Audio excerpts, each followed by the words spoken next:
Welcome to the Lathe Soft Jaw video series, brought to you by Haas Automation.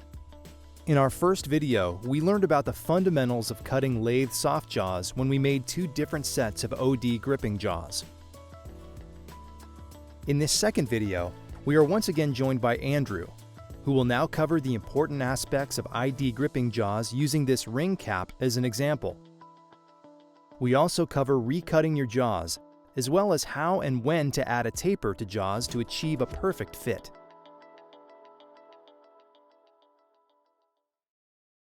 Most often, ID gripping jaws are used to hold parts, which must be completely profiled on the outside face of the part, or where the OD geometry of the part makes the surface difficult to grip. The ID bore and back face of this ring cap were completed while the workpiece was OD gripped in the first operation. And since we need to machine curved surfaces on the part's outer diameter, we need to hold it with internal gripping jaws.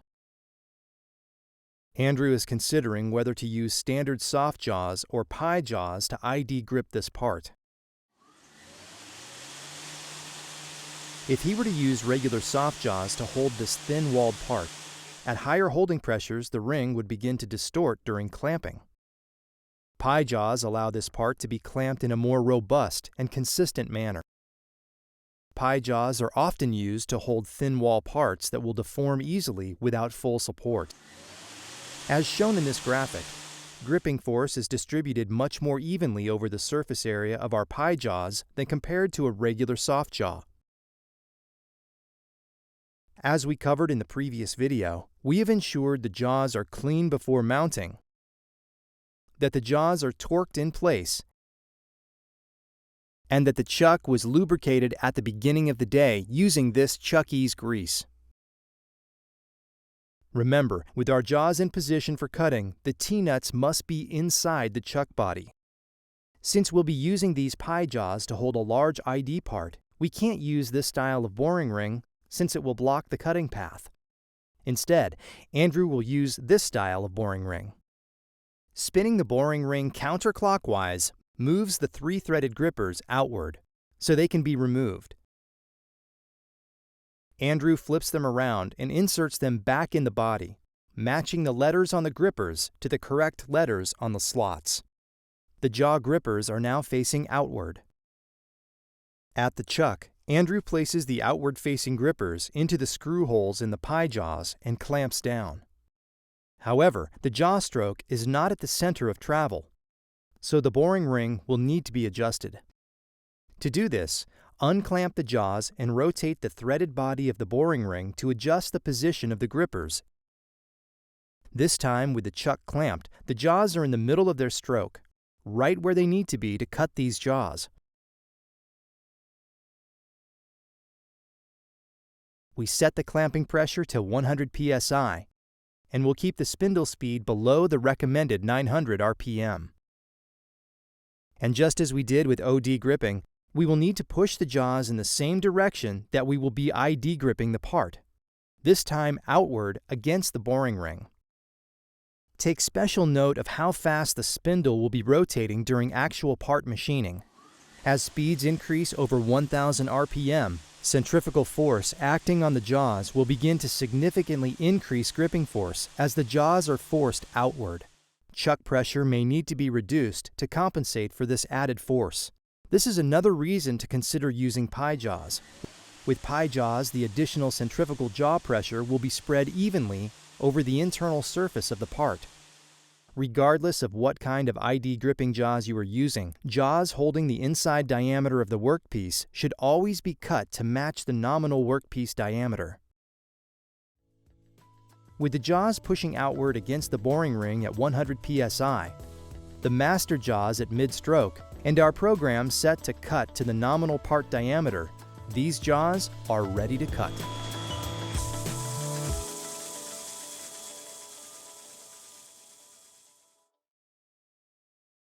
As recommended in the first video, we make a narrow groove at the bottom of the jaws so that any workpiece with sharp edges will sit flush to the jaw's back face. We deburr the jaws as necessary. Now we're ready to make our part.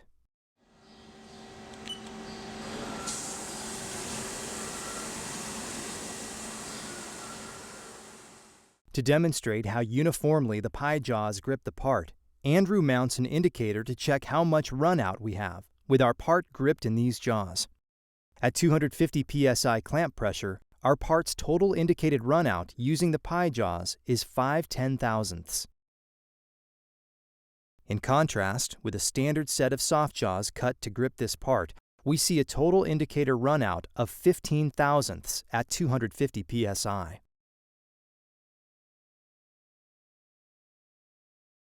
Here is another example of a part that we want to ID grip.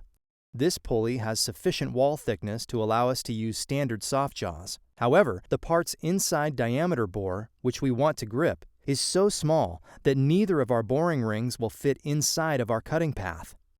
In this illustration, the red ring represents the cutting path needed to cut the jaws to support our pulley part.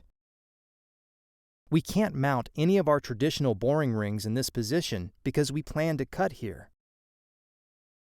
One alternative is to make a custom ring to fit a groove or relief you cut into the face of the jaws. This allows for adequate clearance of the cutting path while the jaws are pushing outward against the ring, just as they will when holding the part.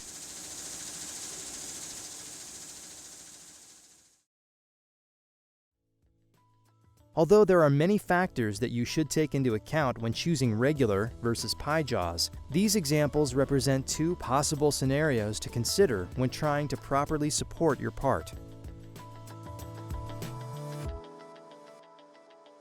There are many reasons to go back and recut your soft jaws. For example, your jaws might be worn or damaged.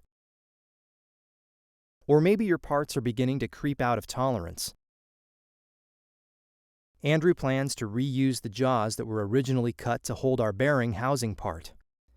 Since he knows that he'll be using these same jaws on this same machine with this same chuck in the future, there is no need to recut.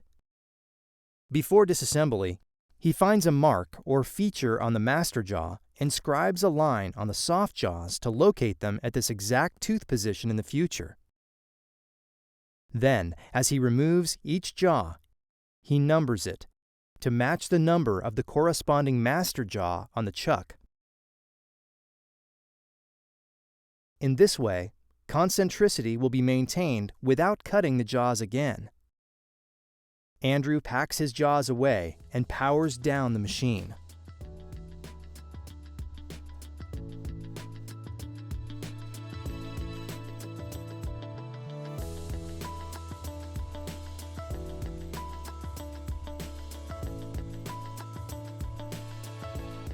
As anyone who's worked in a machine shop knows, tooling sometimes has a habit of disappearing at inopportune moments. Andrew needs to run this bearing housing again, but he's found that his jaws have been used on a different machine in the shop. After finding and retrieving the jaws, he needs to recut them before he can run his parts again. Using the scribed reference marks, Andrew mounts the jaws in the exact same position as they were before. Since the idea is to machine away material to correct the jaw inaccuracies, we need to clamp OD gripping jaws to just slightly smaller than the workpiece outer diameter. Conversely, ID gripping jaws should be positioned just slightly larger than the workpiece inner diameter.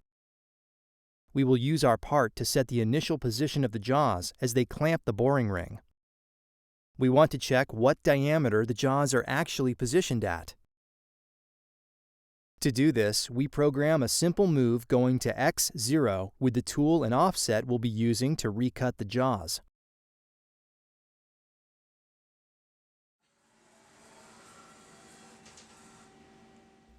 Press hand jog, press current commands, and press page up until you reach the position page. With X-axis selected, press origin to zero out the operator position field. Now that we know where X0 is for tool 1 and offset G54, let's find the jaw face diameter. Jog to a point very close to the face of the jaws. Use a slip of paper and bring the tool to the jaw face until the paper is pinched by the insert tip. The x-axis operator field now shows us the diameter that our jaw faces are set to. In our case, we want to recut these jaws to the nominal part diameter of 3.950 inches. With our jaws checked at a clamp location of 3.935, we have set their position such that an adequate amount of material will be removed from each jaw face. We will also change our jaw cutting program to skim cut into the back face, 10 thousandths deep, to clean up this face as well as the main bore. Always skim cut the jaws for complete cleanup, but keep material removal to a minimum to get the most life out of your jaws. Now they are the correct bore size and once again concentric to the spindle.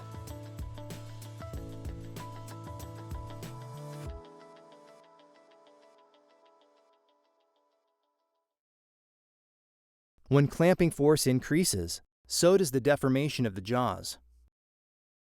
For this reason, when cutting soft jaws, it is important to try and use the same holding pressure that will be used when machining the production parts.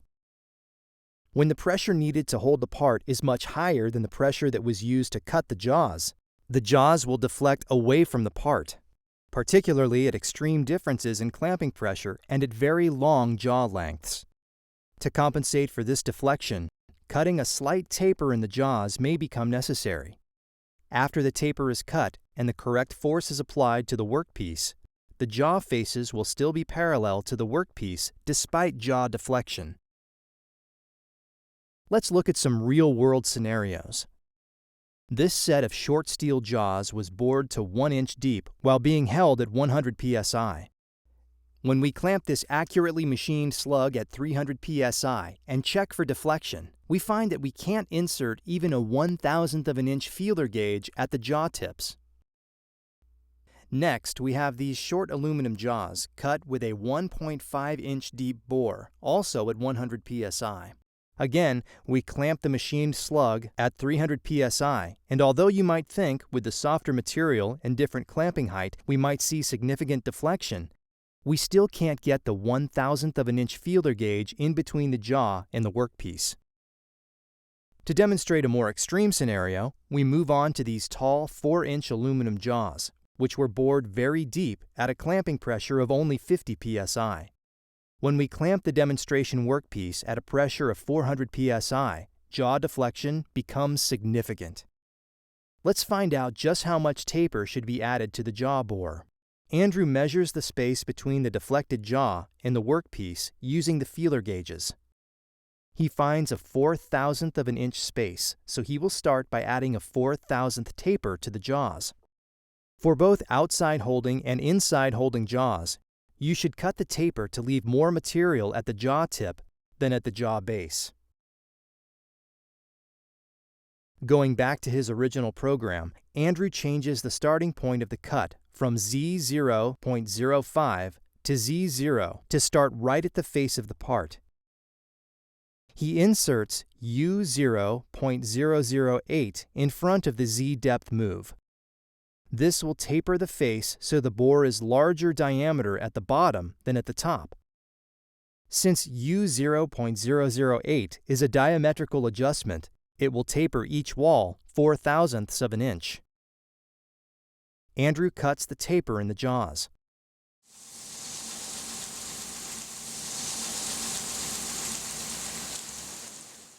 With the taper cut and the workpiece clamped at full pressure, feeler gauges will probably not fit in the remaining space. However, there may still be a small gap. Now, Andrew uses a slow-drying, bluing compound to check if he needs to make another slight taper cut. He clamps the workpiece in the jaws at full production pressure and applies a coat of the compound to the edge of the jaws where they meet the workpiece. After allowing the bluing to dry, Andrew unclamps the jaws and finds that very little of the compound has seeped in between the jaws and the workpiece, not even where the jaw tips contact the workpiece. This indicates the jaws are gripping along their entire length. Now let's look at what too much and too little taper look like using our setup. 1/1000th of an inch too much taper results in a concentration of bluing at the base of the workpiece, indicating the jaws are not contacting in this region. The inverse of this is 1/1000th of an inch too little taper, which results in good contact only at the base of the jaw, where it meets the workpiece. In either case, another pass can be made to either remove or add a slight amount of taper, and thereby achieve the correct engagement. Thanks for watching this video, and stay tuned for additional episodes covering other machining fundamentals.